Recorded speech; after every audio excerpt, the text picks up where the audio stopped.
Oi pessoal, tudo bem com vocês? Meu nome é Renata Calipo, esse é o Guerra Cultural Brasil. Deixa seu like, deixa um comentário tipo Oi Renata pra ajudar no engajamento. Gente, no vídeo passado eu fiz um vídeo falando sobre a preceptora Dayana Odiana e o Rafael Falcon. E naquele vídeo eu falei uma coisa que é o seguinte, que na minha opinião eu acho que ninguém sabe ou tem clareza de colocar os nomes aos bois dos problemas brasileiros, tá? Principalmente os sociais, principalmente os que falam de educação. Eu não sei o que acontece, porque as pessoas não conseguem falar assim, o problema é esse, aconteceu por causa daquilo, e o fulano, o ciclano, o beltrano, ou não sei o que lá. E eu vou dizer uma coisa pra vocês. Faz um tempo que eu, ultimamente, tenho assistido muito canal de esquerda, viu, na internet, porque são os que, assim, a direita, ela não propositadamente lida com os problemas que estão acontecendo, né, no mundo. E os políticos de direita já deu pra ver que eles estão assim muito felizes com o salário deles, com a vidinha deles. Então assim, não esperem nada, né? Não esperemos nada. As discussões realmente relevantes não aconteceram, não vão acontecer, tá? E o principal problema, que é a questão previdenciária, também bulhufas. Então assim, o Brasil não vai melhorar. Isso nós já sabemos. E eu tava vendo o Opera Mundi do canal, é o canal do Breno Altman. O Breno Altman é comunista. E ele tem feito um trabalho realmente excelente. O canal dele é muito bom. Tem às vezes boas entrevistas. Ali a gente consegue meio que ver como que a esquerda, como é que os comunistas estão se virando, né? E o que eu pude perceber, a primeira coisa é que os comunistas eles aprenderam a usar a internet. Esses vanguardistas, né? Aprenderam a se comunicar pela internet. E o segundo ponto é, o Breno ele tá sabendo entender o momento histórico. Ele tá fazendo uma leitura correta. E tá lidando com os problemas e o discurso correto no momento de agora. E coisa que a direita não tá fazendo, né? A gente só vê canal de direita assim, ou é tipo Kim Paim, Paula Marisa, Oi Luísa, ou é só pro Bolsonaro, só fala de Bolsonaro e blá blá blá. Ou você tem a revista Oeste, que tipo é para uma classe média e que não traz nada, né? Não traz cultura, não traz bolhufa nenhuma. Você não tem meios, né? Ou tem a galera católica, que é meio bolha, assim, meio educação clássica, isolada e também não traz conteúdo. É um pessoal assim que não tem formação acadêmica. Não que formação acadêmica seja aquilo tudo e seja a melhor coisa do mundo, mas ainda assim traz uma certa experiência para a pessoa. Ela vai aprender certas coisas ali que filtram e que dão mais vazão a ela no debate. A gente só tem canal de debate com gente tosca falando abobrinha, tipo a Pietra Bertolazzi, o outro lá, como é que é o nome? E o gordinho lá, o narigudo Cogos. Aquele headcast lá, só baixaria, só debate ruim, só gente imbecil debatendo abobrinha, sabe? Eu tava vendo um debate lá do Alta Linguagem, dos ateus versus cristãos, sei lá, que debate ruim, cara, ruim, olha, assim, um nível que, porra, que troço ruim, cara, muito ruim, pra derreter a cabeça, cara. E ainda brasileiro não sabe fazer debate, não é do nosso feitio fazer debate. Os ingleses sabem fazer, os americanos, mas aqui a gente não sabe, então é complicado. Então, cara, não tem nada que preste, nada. Nada, zero, nada. E aí eu vi o Breno Altman falando sobre a questão da decadência intelectual no Brasil e do sistema de ensino. E isso bate com o último vídeo que eu falei. E realmente o Breno tinha total razão, porque assim, ó, no Dr. Michael Jones, no Libido Dominante, o doutor vai falar que o Foucault, num congresso em São Francisco, ele fez um acordo com os liberais, que ele entregaria a pauta econômica da esquerda, que a esquerda entregaria isso, em troca das pautas morais. E assim foi feito. E depois disso, só vê a coisa descambando. E o Breno, ele, numa live que eu acho que foi domingo passado, hoje é o mesmo dia que eu gravei o meu outro vídeo. Então, acho que foi dia 1º de junho, não sei. Foi no penúltimo ou antepenúltimo domingo, ele tem lá o Conversa com o Breno Altman. Ele, num vídeo, ele vai falar sobre... E aí, com o olhar de comunista, sobre isso. E isso eu achei muito interessante, porque ele vai dizer assim, olha, a esquerda, ela troca a pauta econômica trabalhadora, trabalhista, digamos assim, revolucionária, pela pauta da moral, para colocar essas agendas no momento em que a escola de Frankfurt, ela se revolta com Lenin. Então, para ser anti-leninista, eles fazem isso. E quando eles vão para os Estados Unidos, começou isso daí. E é interessante, porque ele é um grande crítico da escola de Frankfurt. E então, para você ver que, assim, isso também coincide com o vídeo do Weber sobre o Vladimir Satafrin, que ele fala, né, que, digamos, o woke, ele é o esquerdista que gosta do cartão de crédito, que usa cartão de crédito. E o Breno Altman, ele vai usar os termos dessa questão da financiarização, quando ele vai falar, principalmente da Universidade Brasileira, que sim, quando a ditadura deixa a universidade, ditadura militar, deixa a universidade para a esquerda, no final da ditadura, e diz assim, pode gastar aí, né? Dá dinheiro pro Glauber Rocha fazer filme, deixa esse povo brincar, né? De educar, digamos assim. Deixa isso pra eles, que isso mantém eles distraídos lá, e nós fica cá. É esse mesmo processo que se deu com Foucault, que se deu pós-Revolução Russa, com a Escola de Frankfurt, é um retrato do que foi a era de ouro da universidade. Então, pensa só, né? Os caras vão construir campus, dinheiro a rodo, né? O professor, cara, óbvio que tu vai ficar no gostosinho, né? Tem dinheiro para fazer teu laboratório, pesquisa, instituição. Tu imagina, na época que as universidades foram fundadas, o que deveria ser de lindeza, os campos e tudo bonito, flores e lá, agora nós dominamos, somos a elite, blá, blá, blá, e viagem pra Europa pra estudar, todo sorrebe fru lá, entendeu? Eu também ficaria muito feliz, seria uma realização de um sonho. E aí que tá.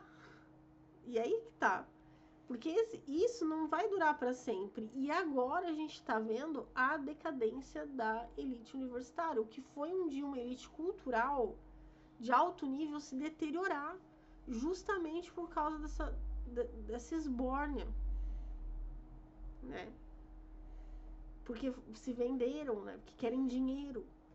E o Breno vai mais a fundo ainda, porque ele vai falar sobre a questão da usura, que o Dr. Michael Jones também fala, da financiarização da educação, né? Porque a gente tem também a esbórnia do público-privado dentro da universidade.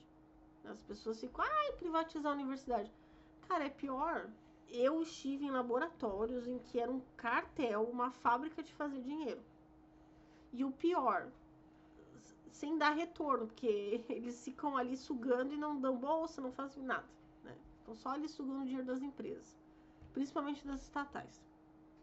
Mas de todas, entendeu? Então, assim, trazer privado... Eu era muito a favor das empresas juniores, mas hoje em dia eu sou contra. Porque quando eu vi o resultado daquilo, eu falei, caraca, mano, isso aqui é só pra fazer esbórnia. Então, assim, a elite, ela hoje está numa decadência. A universidade, ela se tornou obsoleta e abandonada. Eu estive no campus da UFSC recentemente e eu tive um choque de ver o que virou. E pro que foi um dia, pro que foi no meu tempo, há 15 anos atrás, 16, 17 anos atrás. Quando eu entrei na universidade. E aquilo me deu até uma dor no coração, porque este abandono físico também é o abandono intelectual, né? Claro, professores morreram, aposentaram, pipipi, mas assim, não se renovou. Não se renovou. Não souberam fazer essa renovação. Com a questão das pautas morais, a universidade se tornou um motivo de vergonha e chacota. Hoje a gente tem a Beatriz Bueno, aquele Salve de Maio, a gente já tem uma juventude de esquerda criticando o wokeismo, criticando o que se tornou, digamos, os estudos de gênero e culturais, decoloniais, o que as teorias americanas fizeram com a universidade brasileira, né, porque essas teorias vieram dos Estados Unidos. Os professores que trouxeram essas linhas de pesquisa, eles vieram, se formaram lá, fizeram pós-doc lá, fizeram doutorado lá, trouxeram de lá. Então, a universidade ela se tornou um abandono completo, né? Não tem pesquisa, não tem inovação, não tem tecnologia, não se desenvolve nada mais. E o pouco que se desenvolveu está morrendo, assim, tá coitado. As pessoas que realmente trabalham, elas estão, assim, com problemas, né? Então, assim, e o Breno, ele assume isso. E eu concordo com ele na origem do problema. Quando a esquerda abandonou a pauta econômica, quando ela abriu mão da revolução, de fazer a revolução do proletariado, ela se jogou e se vendeu a querer tornar-se, digamos assim, um negócio assim que, não, só vamos discutir gênero, estudos culturais e, sei lá, deu, pronto, só isso que nós vamos fazer. E aí, ó, acabou, porque isso não atende a realidade, né? Isso não atende. Tanto que hoje, quem tá criticando o feminismo, estudos culturais, quando eu falo estudos culturais, eu já boto toda aquela parte ali de LGBT, parte de negritude, não sei o que lá, tudo no mesmo saco, tá? Quem tá fazendo isso são os marxistas, por incrível que pareça.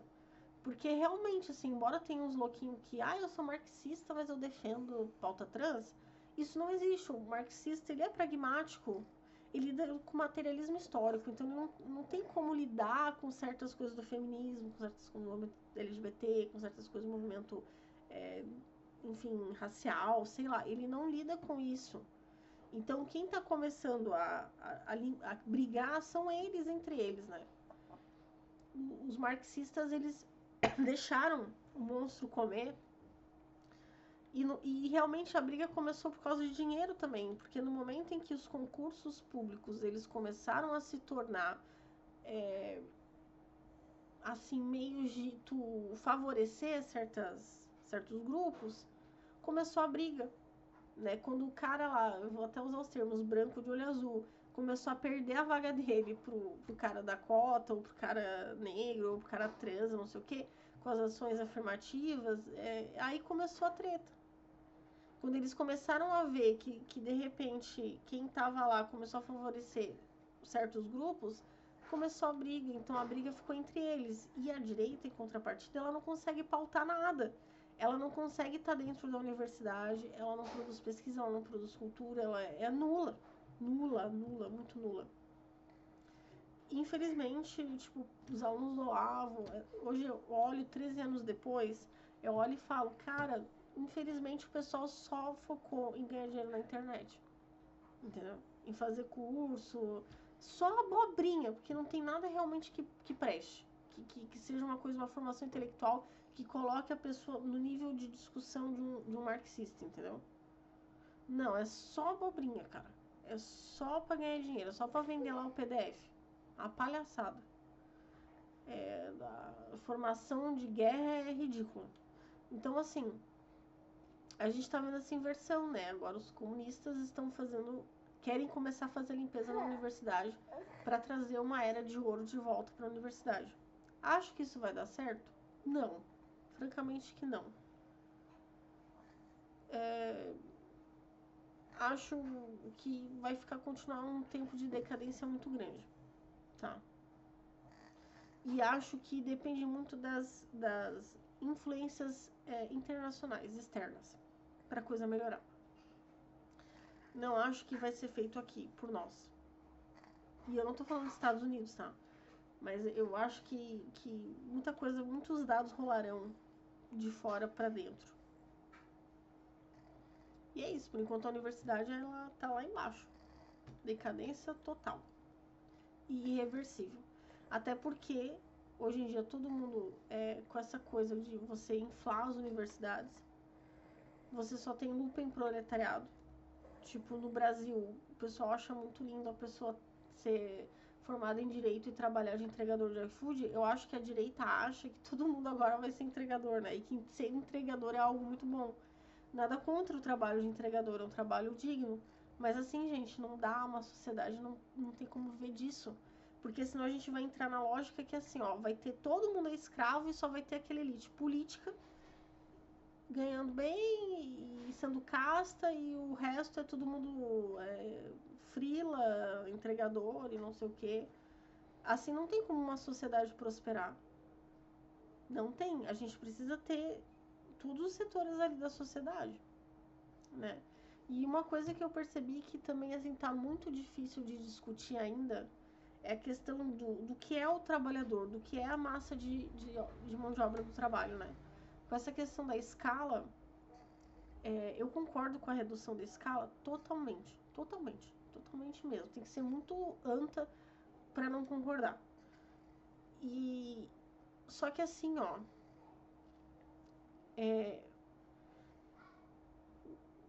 hoje tu fala, porque a classe trabalhadora, com toda essa exacerbação de lupa em proletariado, quem é essa mão de obra? Quem são esses trabalhadores? Com as mudanças demográficas, assim, tá difícil entender para mim de que tipo de mão de obra você tá falando, entendeu? Assim, as relações de trabalho elas estão mudando e elas mudaram muito. Nós não somos um país industrializado, nós somos um país subdesenvolvido. Então, assim, quem é esse proletariado? Como são essas relações de trabalho? Entendeu? E eu acho que isso a esquerda ainda tá um pouco perdida, ela não tá conseguindo entender direito ainda. Eu vejo que o Breno tá tentando fazer isso, de entender, olha pessoal, como é o nosso, como é que tá a coisa aqui? Quais são os setores? Quais são, entendeu? Porque a gente só tem lupa em proletariado, a gente só tem subemprego. O Brasil não está produzindo riqueza. Tá? É aquela velha metáfora. Tipo assim, a gente planta laranja, cultiva laranja, manda a laranja para fora e vem o suco de garrafinha de laranja e a gente compra por 100% a mais do preço. Entendeu? Esse é o problema do Brasil. Então, assim, cara, quem é esse trabalhador brasileiro? Quais são os perfis? Eu acho que falta até dados sobre isso. Da gente entender o que está acontecendo para poder resolver. É óbvio que a financiarização é um problema, a usura é um problema muito sério no Brasil. É isso que atrapalha o nosso desenvolvimento. A falta de industrialização, porque a gente não produz riqueza e só a riqueza da terra não vai nos levar a lugar nenhum. Entendeu? A gente tem uma elite brasileira que só pensa em dinheiro e viver bem, em comer bem, em viajar, não sei o quê. Não pensam em mais nada, que é a elite política. Nós não temos mais uma elite intelectual, então nós temos um problema grave. E eu acho que os termos estão obsoletos. Para a gente poder falar um termo e apontar para a realidade. Quem são esses trabalhadores? Quais são as relações de trabalho? Tá difícil. O que eu vejo na atual conjuntura é salários muito baixos, muito subemprego, muita pessoa, gente formada sem qualificação, né? A gente viu isso no resultado das provas aí do ENAD. Uma bagunça muito grande. Mas eu acho que talvez com não sei, cara, a gente vê que assim, é uma manutenção de poder de quem manda, né? E deixar o gado ali e a elite ali, sabe? Assim, o Brasil, ele sempre teve essa relação, é,